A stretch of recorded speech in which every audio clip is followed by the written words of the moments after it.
जीवन के रहस्य को मालूम करने के लिए भगवान बुद्ध एक दिन घर छोड़कर जंगल की ओर प्रस्थान किए। वह जंगल में एक वृक्ष के नीचे बैठ तपस्या करने लगे। भूख प्यास सब सहन की, लेकिन उनका तप चलता रहा। उन्होंने शरीर को कठोर तप की आग में खूब तपाया। रात दिन वह आत्मचिंतन में लगे रहे।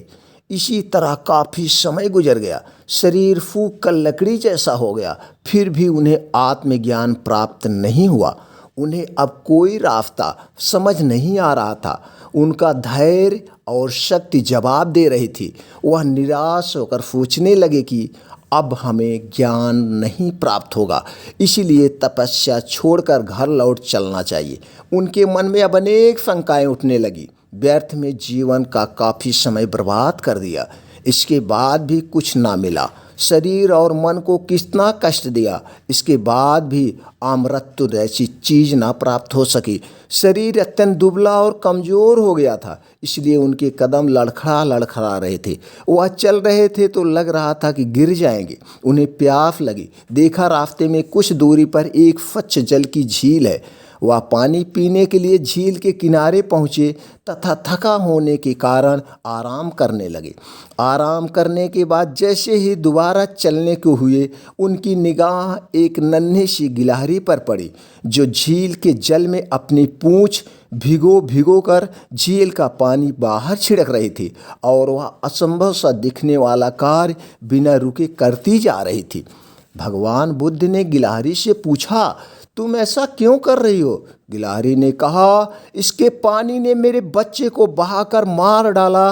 मैं इसे सुखाकर अपने बच्चों का बदला चुकाऊंगी। जब तक मैं समुद्र का पानी नहीं सुखा दूंगी, मैं नहीं रुकूंगी। चाहे रात हो चाहे दिन हो, ना तो मैं कुछ खाऊंगी ना तो पीऊंगी। इसके पानी को सुखाकर ही दम रहूंगी। इतना कहकर वह फिर अपने कार्य में लग गई। यह देखकर बुद्ध बोले, बिना किसी बर्तन के इतनी बड़ी झील को क्या सुखो पाओगी?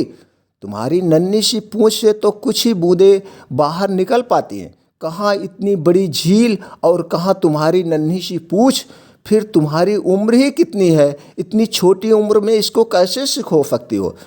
इसमें तो युगों लग जाएंगे। तुम्हारा जीवन व्यर्थ में चला जाएगा। गिलहरी ने उत्तर दिया, यह झील कब सूखेगी मुझे नहीं मालूम और न ही इसकी परवाह है। परिश्रम करके अपनी मंजिल की ओर बढ़ते जाना और अंत में विजय प्राप्त करना मेरा लक्ष्य है। जब तक जीवित रहूँगी अपने कार्य में लगी रहूँगी। भगवान बुद्ध को गिलहरी की साहस भरी बातें सुनकर बहुत आश्चर्य हुआ। उनके मन में फिर उथल पुथल होने लगी। वह सोचने लगे, जब नन्ही सी गिलहरी अपने अत्यंत छोटे संसाधनों से असंभव सा दिखने वाले कार्य को संभव कर देने के लिए दृढ़ प्रतिज्ञ है, तो मैं उच्च मन मस्तिष्क वाला मनुष्य हूँ। फिर भला मैं क्यों नहीं अपना लक्ष्य प्राप्त कर सकता? वह तपस्या पूर्ण कर ज्ञान प्राप्त करने का पुनः संकल्प लेकर वन की ओर लौट गए। दोस्तों, एक नन्ही गिलहरी गौतम बुद्ध को यही सीख दे गई कि अगर हम प्रयास करना ना छोड़ें तो एक न एक दिन लक्ष्य की प्राप्ति हो ही जाती है। आइए बताते हैं गौतम बुद्ध की वह 5 खास बातें जो दे सकती है आपको बड़ी सीख।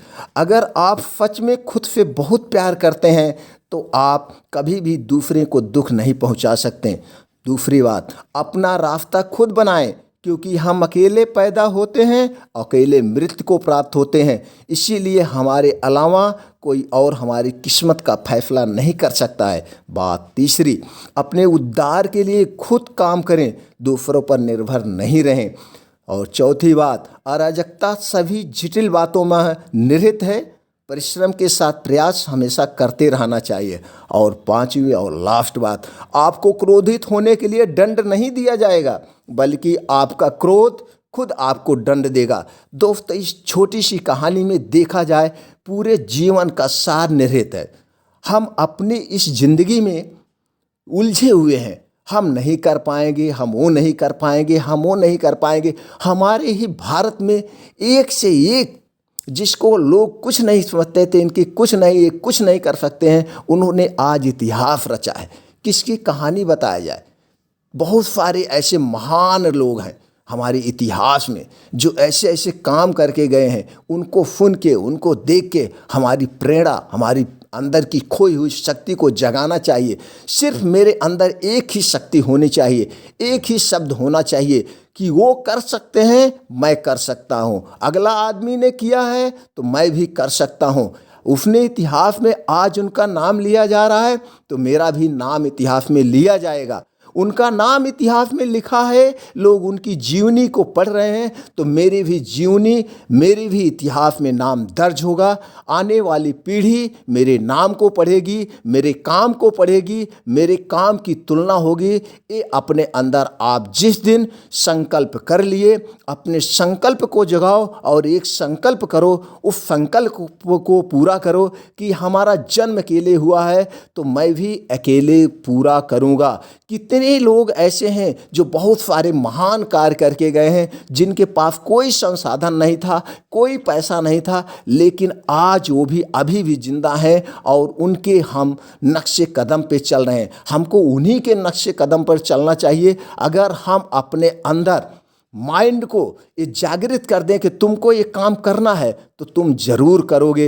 इसीलिए इसी कहानी से ये हमें सीख मिलती है। महात्मा बुद्ध भी हिरास गए थे, लेकिन एक छोटी सी गिलहरी ने, नन्ही सी गिलहरी ने उनको अपने रास्ते पर चलने के लिए प्रेरित कर दिया। तो दोस्तों, ऐसे हमें कुछ ना कुछ कहानियों से सीख मिलती है और हमारे अंदर जो खोई हुई आत्मा है, सोई हुई आत्मा है, उसको जगाओ, अपने माइंड को जगाओ और लगा दो काम पर। जिस दिन आप अपने माइंड को जगा करके काम पे लगा दिए, उसी दिन तुम इतिहास रच दोगे। ये हमें पूर्ण विश्वास है। अगर आपको इस कहानी से कुछ सीख मिली और आपके अंदर सोई हुई शक्ति जागृत हो गई और आपको लगता है कि आपके घर में, आपके रिश्तेदार में, आपके दोस्तों में ऐसे बहुत सारे लोग हैं जो इतिहास रच सकते हैं, वो सोए हुए हैं, तो उनको एक कहानी भेज करके उनको जगाइए, वो अपना इतिहास रचें। अपने इतिहास को नाम दर्ज करा करके ही मरना है, ऐसे हमको नहीं मरना है। तो दोस्तों, जल्द से जल्द जितने भी नंबर हैं आपके मोबाइल में, व्हाट्सएप में, सबके पास शेयर कर दीजिए और उनको जगा दीजिए, वो भी जुट जाएं, इतिहास रचें। यही हमारा आपका एक कर्तव्य होना चाहिए। कुछ तो पुण्य का काम किया जाए। दोस्तों, फिर ही मिलते हैं ऐसी ही एक और मोटिवेशनल कहानी के साथ। तब तक खुश रहें, मस्त रहें। जय हिंद, जय भारत।